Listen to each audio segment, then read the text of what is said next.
There's a general election coming up, so here are some resources that may help you to make your decision of who to vote for this year. So the first thing you're going to need to do is register to vote. You can do...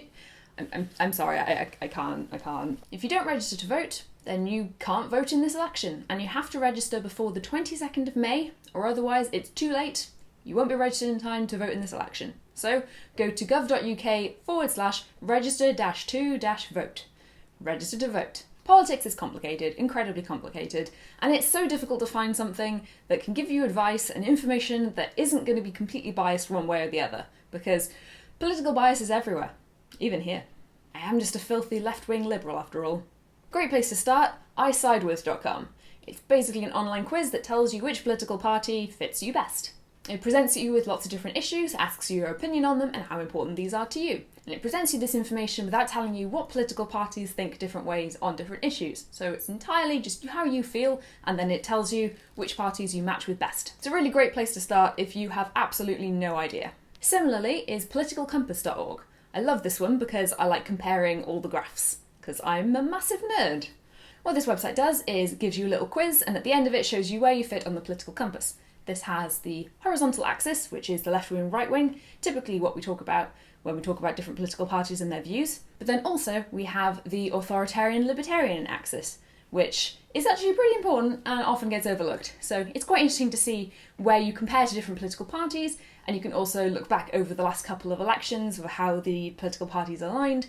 You can look at worldwide, how things compare in the United States, in Australia, in Germany.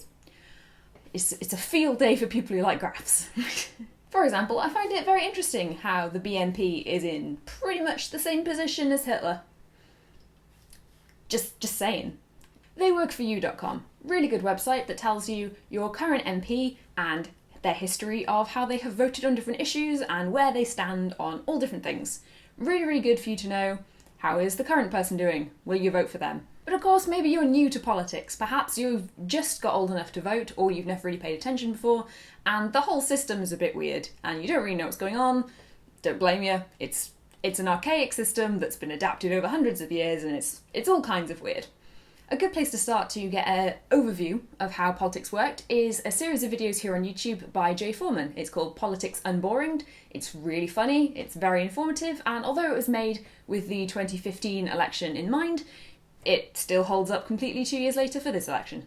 I'd also recommend checking out a video I made last year for the EU referendum, which was about statistics being used with political motivation, because it's very easy to make statistics say whatever you want them to. So I'd recommend having a quick watch of that. Obviously it was aimed at the EU referendum, but it stands for any political vote really. So register to vote, find out what party suits you best, see how your current MP has been doing, and get a nice, well-rounded, as best you can view of what is going on so that you can make an informed decision this election. It's a really important one. We're going through a lot of stuff right now. It's important to have a government that you think is going to be able to do the best job for us right now, so make sure that you have your say.